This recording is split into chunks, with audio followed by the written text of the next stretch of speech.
وقاتلوا في سبيل الله الذين يقاتلونكم ولا تعتدوا إن الله لا يحب المعتدين واقتلوهم حيث ثقفتموهم وأخرجوهم من حيث أخرجوكم والفتنة أشد من القتل ولا تقاتلوهم عند المسجد الحرام حتى يقاتلوكم فيه فإن قاتلوكم فاقتلوهم كذلك جزاء الكافرين فإن انتهوا فإن الله غفور رحيم وقاتلوهم حتى لا تكون فتنة ويكون الدين لله فإن انتهوا فلا عدوان إلا على الظالمين الشهر الحرام بالشهر الحرام والحرمات قصاص فمن اعتدى عليكم فاعتدوا عليه بمثل ما اعتدى عليكم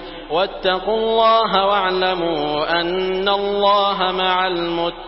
المتقين وأنفقوا في سبيل الله ولا تلقوا بأيديكم إلى التهلكة وأحسنوا إن الله يحب المحسنين وأتموا الحج والعمرة لله فإن أحصرتم فما استيسر من الهدي ولا تحلقوا رؤوسكم حتى يبلغ الهدي محله فمن كان منكم مريضا أو به أذى من رأسه ففدية من صيام أو صدقة أو نسك فإذا أمنتم فمن تمتع بالعمرة إلى الحج فما استيسر من الهدي فمن لم يجد فصيام 3 أيام في الحج و7 إذا رجعتم تلك 10 كاملة ذلك لمن لم يكن أهله حاضر المسجد الحرام واتقوا الله واعلموا أن الله شديد العقاب الحج أشهر معلومات فمن فرض فيهن الحج فلا رفث ولا فسوق ولا جدال في الحج وما تفعلوا من خير يعلمه الله وتزودوا فإن خير الزاد التقوى واتقون يا أولي الألباب وقاتلوا في سبيل الله الذين يقاتلونكم ولا تعتدوا إن الله لا يحب المعتدين واقتلوهم حيث ثقفتموهم وأخرجوهم من حيث أخرجوكم والفتنة أشد من القتل ولا تقاتلوهم عند المسجد الحرام حتى يقاتلوكم فيه فإن قاتلوكم فاقتلوهم كذلك جزاء الكافرين فإن انتهوا فإن الله غفور رحيم وقاتلوهم حتى لا تكون فتنة ويكون الدين لله فإن انتهوا فلا عدوان إلا على الظالمين الشهر الحرام بالشهر الحرام والحرمات قصاص فمن اعتدى عليكم فاعتدوا عليه بمثل ما اعتدى عليكم واتقوا الله واعلموا أن الله مع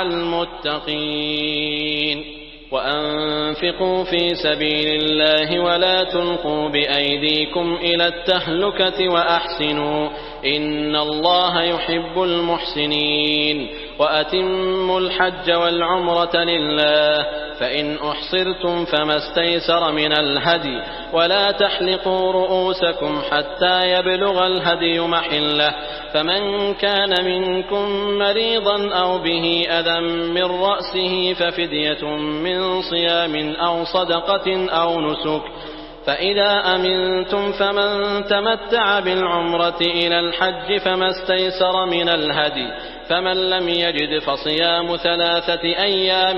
في الحج و7 إذا رجعتم تلك 10 كاملة ذلك لمن لم يكن أهله حاضر المسجد الحرام واتقوا الله واعلموا أن الله شديد العقاب الحج أشهر معلومات فمن فرض فيهن الحج فلا رفث ولا فسوق ولا جدال في الحج وما تفعلوا من خير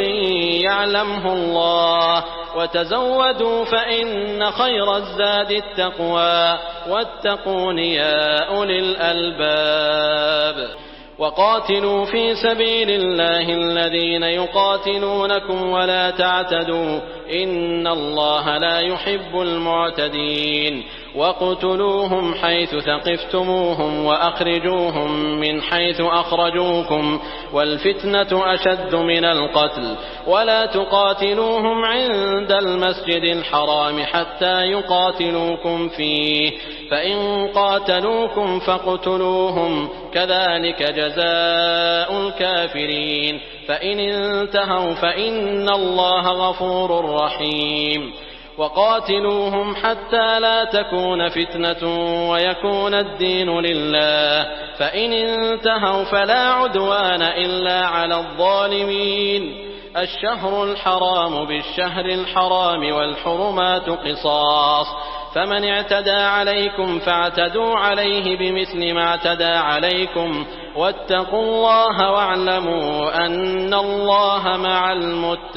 المتقين وأنفقوا في سبيل الله ولا تلقوا بأيديكم إلى التهلكة وأحسنوا إن الله يحب المحسنين وأتموا الحج والعمرة لله فإن أحصرتم فما استيسر من الهدي ولا تحلقوا رؤوسكم حتى يبلغ الهدي محله فمن كان منكم مريضا أو به أذى من رأسه ففدية من صيام أو صدقة أو نسك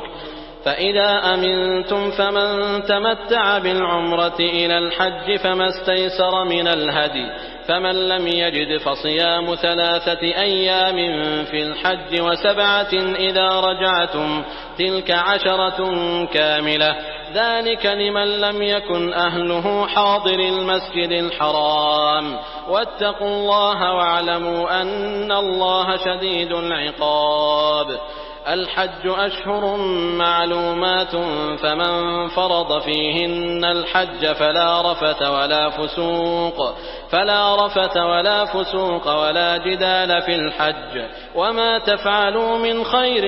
يعلمه الله وتزودوا فإن خير الزاد التقوى واتقون يا أولي الألباب